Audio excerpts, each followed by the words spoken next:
ಮೂಡ ಹಗರಣ ಇರ್ಬೋದು, ಮತ್ತೆ ನಮ್ಗೇನು ದಲಿತರಿಗೆ ಮೀಸಲಿದ್ದ ಹಣ ಕೂಡ ಇವತ್ತು ಗ್ಯಾರಂಟಿ ಯೋಜನೆ ಬಳಸ್ಕೊತಾ ಇದ್ದಾರೆ.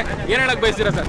ನೋಡಿ, ಇವತ್ತು ಸನ್ಮಾನ್ಯ ರಾಜ್ಯಾಧ್ಯಕ್ಷರಾದಂಥ ವಿಜಯಣ್ಣ ಅವರ ನೇತೃತ್ವದಲ್ಲಿ ಇವತ್ತು ವಿಶೇಷವಾಗಿ ಹೋರಾಟನ ಯಶಸ್ವಿಗೊಳಿಸ್ತೇವೆ. ಯಾಕೆಂದರೆ ರಾಜ್ಯದ ಜನತೆ ಇವತ್ತು ಗ್ಯಾರಂಟಿ ಭಾಗ್ಯಗಳಲ್ಲಿ ಪಾಪ ಏನೋ ಕಾಂಗ್ರೆಸ್ ಅವರು ನಮಗೆಲ್ಲ ಗ್ಯಾರಂಟಿಗಳು ಕೊಡ್ತಾರೆ, ಕರೆಕ್ಟಾಗಿ ಇದು ಮಾಡ್ತಾರೆ ಅಂತ ಸರ್ಕಾರದಿಂದ ಕೊಡ್ತಾರೆ ಅಂತ ಆಸೆ ಇಟ್ಕೊಂಡು ಓಟ್ ಹಾಕಿದ್ರು.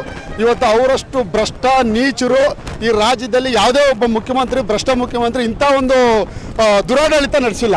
ಇವತ್ತಿನ ದಿನ ಜನ ತಿರಸ್ಕಾರ ಮಾಡ್ತಾ ಇದ್ದಾರೆ. ಅದಕ್ಕೆ ಇವತ್ತು ಜನಾಂದೋಲನ ನೋಡಿ ಯಾವ ರೀತಿ ಇವತ್ತು ಸಾವಿರಾರು ಜನ, ಪ್ರತಿದಿನ ಸಾವಿರಾರು ಜನ ಬರ್ತಾ ಇದ್ದಾರೆ, ವಾಲಂಟ್ರಿಯಾಗಿ ಬರ್ತಾ ಇದ್ದಾರೆ. ಇವತ್ತು ವಿಜಯಣ್ಣ ಅವ್ರ ನೇತೃತ್ವದಲ್ಲಿ ಭಾರತೀಯ ಜನತಾ ಪಕ್ಷ ಈ ಒಂದು ಸರ್ಕಾರನ ನಿರ್ನಾಮಗೊಳಿಸೋವರೆಗೂ, ಯಾಕಂದರೆ ಇವತ್ತು ಸಿದ್ದರಾಮಯ್ಯನವ್ರು ಇಳಿಯೋವರೆಗೂ ಯಾವುದೇ ಕಾರಣಕ್ಕೂ ನಿಲ್ಲಿಸಲ್ಲ. ಇದು ಇವತ್ತು ರಾಜ್ಯದ ಜನಕ್ಕೆ ಗೊತ್ತಾಗ್ತಾ ಇದೆ. ನಾವು ಇವತ್ತೇನು ಬಿಟ್ಟಿ ಭಾಗ್ಯಗಳು ಅಂತ ಕೊಡ್ತಾ ಇದ್ರಲ್ಲ, ಇವತ್ತು ಎಲ್ಲಿ ಕೊಡ್ತಾ ಇದೆ?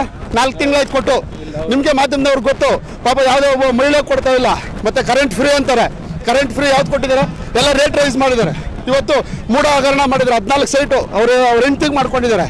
ಮತ್ತು ಭ್ರಷ್ಟಾಚಾರ, ಇವತ್ತು ದಲಿತರ ಹಣ 187 ಕೋಟಿನ ಇವತ್ತು ನೇರವಾಗಿ ರಾಜಾರೋಷವಾಗಿ RTGS ಮುಖ್ಯಮಂತ್ರಿ ಇವರು.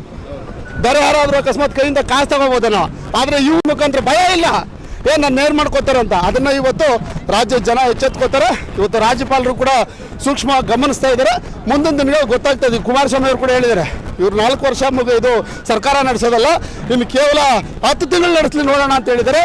ಯಾವುದೇ ಕಾರಣಕ್ಕೂ ಇವತ್ತು ಭಾರತೀಯ ಜನತಾ ಪಕ್ಷ ಮತ್ತು JDS ಎರಡೂ ಸೇರಿ ಇವತ್ತು ಕುಮಾರಸ್ವಾಮಿ ಅವರು ಇರ್ಬೋದು ಮತ್ತು ವಿಜಯಣ್ಣ ಅವರು ಇರ್ಬೋದು, ಅವ್ರ ನೇತೃತ್ವದಲ್ಲಿ ಸನ್ಮಾನ್ಯ ನರೇಂದ್ರ ಮೋದಿ ಅವರಿಗೆ ಒಂದು ಒಳ್ಳೆಯ ಹೆಸರು ಯಾವ ರೀತಿ ಇದೆಯೋ ಅದೇ ರೀತಿ ರಾಜ್ಯದಲ್ಲಿ ಯಡಿಯೂರಪ್ಪನವ್ರ ನೇತೃತ್ವ ಸರ್ಕಾರ ಯಾವ ರೀತಿ ನಡೆಸ್ತೋ, ಮುಂದೆ ಬರ್ತಕ್ಕಂಥ ದಿನಗಳಲ್ಲೂ ಕೂಡ ಈ ಕಾಂಗ್ರೆಸ್ನ ನಿರ್ನಾಮ ಮಾಡಬೇಕು, ತೊಲಗಿಸಬೇಕು, ಭಾರತೀಯ ಜನತಾ ಪಕ್ಷ ಬರಬೇಕು ಅಂತ ಈ ಸಂದರ್ಭದಲ್ಲಿ ಕೊಡ್ಬೋದು. ಸೊ ಭ್ರಷ್ಟಾಚಾರಕ್ಕೆ BJP 40% ಸರ್ಕಾರ ಅನ್ನೋದು ಹೆಸರಾಗಿತ್ತು. ಭ್ರಷ್ಟಾಚಾರದ ಬಗ್ಗೆ BJP ಅವರು ಮಾತಾಡೋದು ಹಾಸ್ಯಾಸ್ಪದ ಅಂತ ಹೇಳ್ತಾರೆ. ನೋಡಿ, ಅವರು 40% ಅಂತ ಅವ್ರು ಸುಮ್ಮನೆ ಬಾಯಲ್ಲಿ ಬೊಗಳೆ ಬಿಟ್ಟರು. ಎಲ್ಲಿ ಸಾಕ್ಷಿ ತೋರಿಸ್ಲಿ? ಸಾಕ್ಷಿ ಯಾವ್ದಾರು ತೋರಿಸಿದಾರ? ಯಾವುದೋ ಒಬ್ಬ ಕಾಂಟ್ರಾಕ್ಟರ್ ಹೇಳಿದಾನ ನಾನು ಕೊಟ್ಟಿದ್ದೀನಿ ಅಂತ. ಇವತ್ತು ಇವ್ರದ್ದು 100% ಅಕೌಂಟ್ಗೆ ಹಾಕೋತಾ ಇದ್ದಾರೆ. ಯೋಚನೆ ಮಾಡಬೇಕು. ಇವತ್ತು ದಾಖಲಾತಿ ಇದೆ.